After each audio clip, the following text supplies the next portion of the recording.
अरे भाई याद रखो, कोई हमारा नहीं है। अरे यहां बुजुर्ग बैठे हैं, जानते होंगे कि इंदिरा गांधी ने 1 नहीं, 2 नहीं, 3 नहीं, 4 कानून लाए थे और उन कानून की वजह से सबसे ज्यादा महरूम होने वाले कोई और नहीं, मुसलमान थे। कौन सा कानून? Jagir abolition act, Inam abolition act, urban land ceiling act, agricultural land ceiling act. Inam, Jagir abolition, agricultural ceiling act, urban ceiling act. ये एक्ट क्यों लाया गया था? क्यों लाया गया था? कि बड़े बड़े जमींदारों से जमीन ले लो और गरीब को तकसीम करो।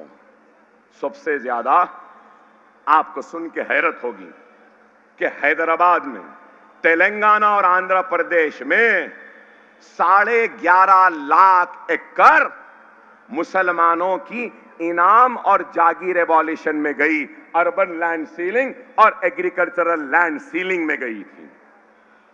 क्या सही नहीं है मेरी बात? सही है या नहीं? बड़े बड़े जमींदार थे, बड़े बड़े इनामदार थे, बड़े बड़े जागीरदार थे, जमीन चले गई और अपने जमीन को छोड़कर, अपने गांव को छोड़कर रोजी रोटी की तलाश में कोई मुंबई चला गया, कोई दिल्ली चला गया, कोई कलकत्ता चला गया और आज तबाह बर्बाद हुए। बची कुची जमीन वक्फ की थी, वक्फ की थी, तो अब वक्फ की जमीन को हड़पने का काम शुरू हो गया। वक्फ बाय यूजर मतलब ये नमाज हो रही है तो मुस्लिम वक्फ, पूजा हो रही है तो हिंदू एंडोमेंट, ये वक्फ बाय यूजर है। तो वक्फ बाय यूजर को निकाल रहे हैं और कह रहे हैं कि कागजात लाओ, रजिस्टर्ड डॉक्यूमेंट लाओ। कई मसाजिदों में, कई दरगाहों में, कई खानखाहों में कागज नहीं है मगर बरसा बरस से है, तो क्या वो सब छीन लेंगे? मगर इनका मंसूबा है छीनना। यूनिफॉर्म सिविल कोड, शरीयत का खात्मा। अरे मेरे भाई आप गौर करो, यूनिफॉर्म सिविल कोड की जरूरत नहीं है, यूनिफॉर्म सोच की जरूरत है, यूनिफॉर्म समझ की जरूरत है, यूनिफॉर्म डेवलपमेंट की जरूरत है, यूनिफॉर्म जस्टिस की जरूरत है, यूनिफॉर्म इंसाफ की जरूरत है। सही है या नहीं? एंडोमेंट के लिए अलग कानून, वक्फ के लिए अलग कानून, तो यूनिफॉर्मिटी कहां रही मेरे भाई बताओ? फिर ट्राइबल के लिए यूनिफॉर्म सिविल कोड में वो नहीं आएंगे। आप गौर करो क्या है, आज हजारों बच्चे, मुस्लिम बच्चे जेलों में कैद हैं, सजा भुगत रहे हैं, कोई पुरसाने हाल नहीं। खुदारा समझो, अरे मंजलिस पे इल्जाम लगाते हो, सीए एनआरसी हुआ तो सबसे पहले किसने आवाज उठाई? यूएपीए का हुआ पार्लियामेंट में तो सबसे पहले किसने आवाज उठाई? मजलिस ने आवाज उठाई। यूनिफॉर्म सिविल कोड एक्ट की बात हुई तो किसने आवाज उठाई? मजलिस ने उठाई। अब आज वक्फ का कानून आ रहा है तो कौन आवाज उठा रहा है? चलो ये छोड़ दो, बुलडोजर की सियासत और बुलडोजर के जरिए इंसाफ करने की ये जो पहल की, कोशिश की, बुलडोजरों को ले जाकर मध्य प्रदेश में घर गिरा दिए, बुलडोजर्स को ले जाकर दिल्ली में मस्जिद को शहीद कर दिए, बुलडोजर को ले जाकर यूपी के कई शहरों में, गांवों में मदरसों को और घरों को गिरा दिए। उस पे आवाज कौन उठाए? बैरिस्टर असदुद्दीन ओवैसी ने आवाज उठाए और क्या बोले कि अगर कोई मुजरिम है, गुनहगार है, खताकार है तो उसको सजा देने का हक हुकूमत को नहीं है, सजा देने का हक अदालत को है, जज को है, कानून को है। सही है ना? वो चीफ मिनिस्टर है तो कानून अपने हाथ में ले लेंगे, वो हुक्मरान है तो कानून अपने हाथ में ले लेंगे। मैं एमएलए हूं तो कानून अपने हाथ में ले लूं? नहीं, नहीं ले सकते। अब आज सुप्रीम कोर्ट ने क्या कहा 3 दिन पहले कि हुकूमतों को, लीडरों को और दूसरों को कोई हक नहीं है बुलडोजर ले जाकर घर गिराने का। अगर गिराना है तो नोटिस दो, जवाब दो, वीडियोग्राफी करो, मुकदमे को अदालत में लाओ और अदालत का काम कोई और नहीं करेगा, अदालत करेगी। वही बात जो मजलिस ने कही वो अदालत ने कहा। तो क्या ये सही नहीं है? अरे आप गौर करो मेरे भाई, खुदारा वक्त और हालात की नजाकत को समझो, वक्त और हालात की नजाकत को समझो, मुनज़्ज़म हो जाओ, मुत्तहिद हो जाओ। मैं नौजवानों के जज्बे की कदर करता हूं, आपके जुनून की कदर करता हूं, आपकी चाहत की कदर करता हूं, आपकी मांग की भी कदर करता हूं। लेकिन याद रखो, अकबरुद्दीन ओवैसी अपनी कौम को मुत्तहिद करने के लिए निकला है। मैं तुम्हारा खिलौना बनने तैयार हूं, लेकिन दूसरों का हथियार बनने तैयार नहीं हूं।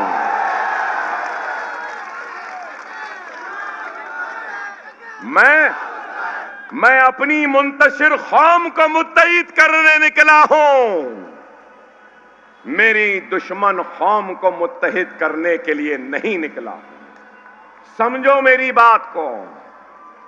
जज्बाती तकरीर करना और जज्बाती बातें करना, अल्फाज में बहा देना, यह बहुत छोटा काम है।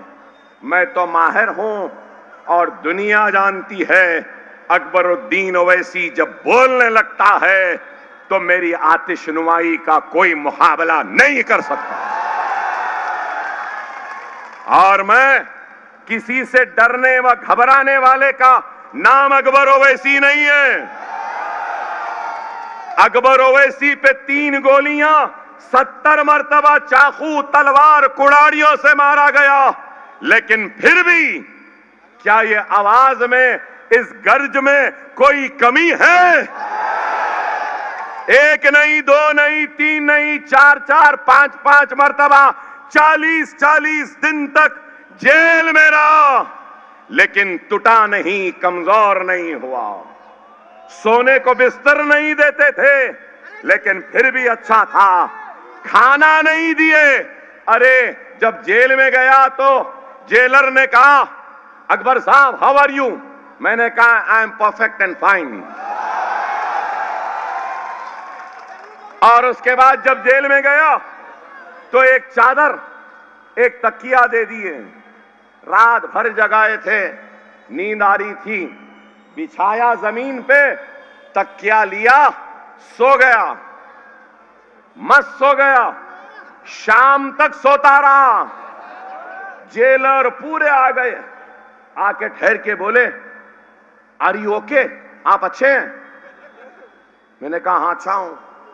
ओवैसी साहब, पूरा हिंदुस्तान हिला हुआ है, आप जेल में हैं और इतनी इत्मीनान से सो रहे हैं।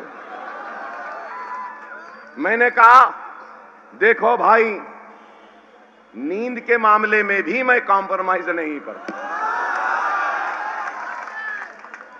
तुम कांटों पे सुलाओ, सो जाऊंगा, तुम बिस्तर पे सुलाओ, सो जाऊंगा, लेकिन अपनी कौम को कभी कांटों पे सोने नहीं दूंगा, अपनी कौम को किसी से दबने नहीं दूंगा, अपनी कौम को किसी से घबराने नहीं दूंगा।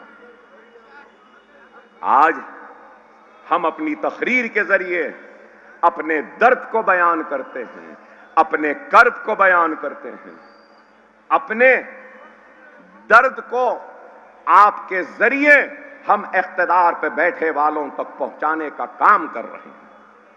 हम अपनी नाइंसाफी को बयान कर रहे हैं। हम इंतखाबात के जरिए जमहूरियत को मजबूत कर रहे हैं और जमहूरियत को मजबूत करेंगे, दायरे दस्तूर में रहकर काम करेंगे, इसलिए कि ये मुल्क हिंदू का भी है, ये मुल्क मुसलमान का भी है, ये मुल्क ईसाई का भी है, ये मुल्क पारसी का भी है, ये मुल्क दलित का भी है, ये मुल्क बैकवर्ड क्लास का भी है, ये मुल्क उसका भी है जो भगवान को नहीं मानता, अल्लाह को नहीं मानता, गॉड को नहीं मानता। मैं अपनी तकरीर के जरिए अपने दर्द को बांट रहा हूं, तो उसके साथ ही साथ इस मन से अपील करता हूं हिंदुओं को, दलितों को, बैकवर्ड क्लास को, मराठों को, क्षत्रिया को, राजपूतों को, सबको अपील करता हूं इन मुसलमानों के साथ कि आप खुदा के लिए नफरतों की बात करने वालों के बातों में ना आओ, इस मुल्क को कमजोर होने ना दो।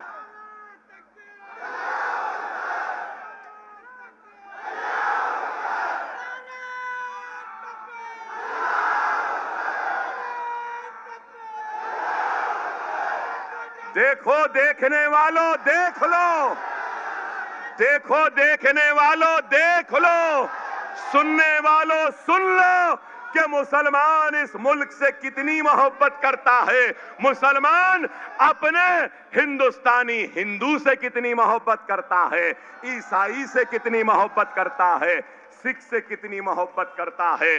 कि हिंदुस्तान के सुपर पावर की मैंने बात की तो ये लोग नारे लगाने लगे।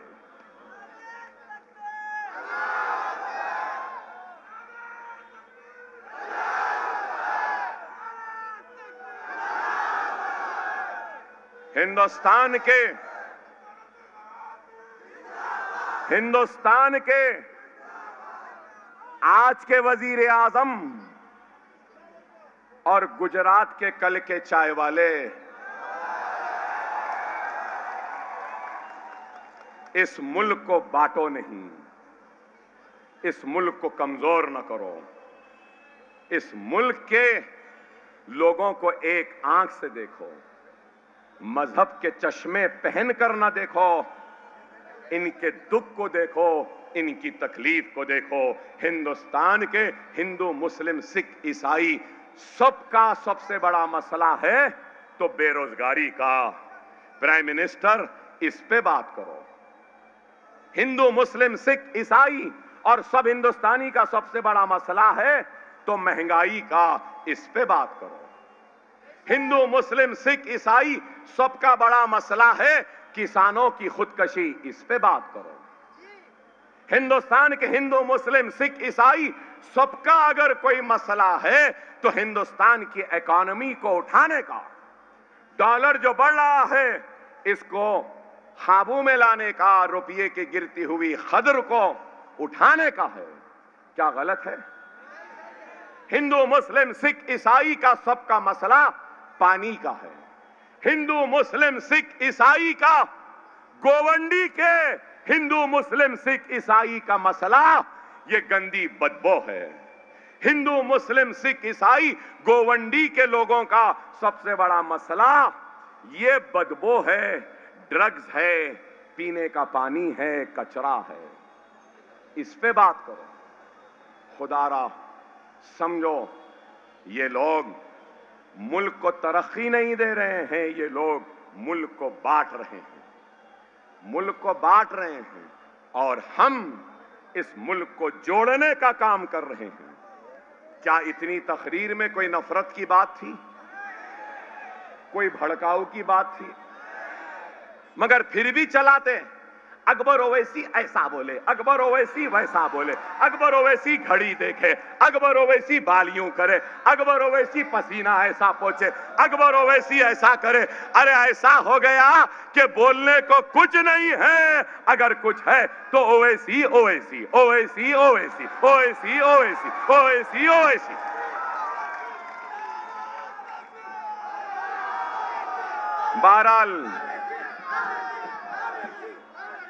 बहरहाल वक्त नाजुक है, लम्हों ने खता की थी, सदियों ने सजा पाई है।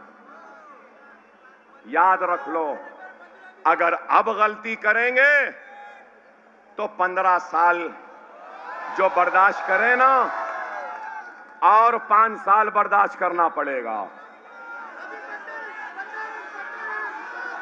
ना 70 वाले को, ना 70 के करीब वाले को, आपका वोट सिर्फ पतंग पतंग पतंग पतंग पतंग को रहेगा।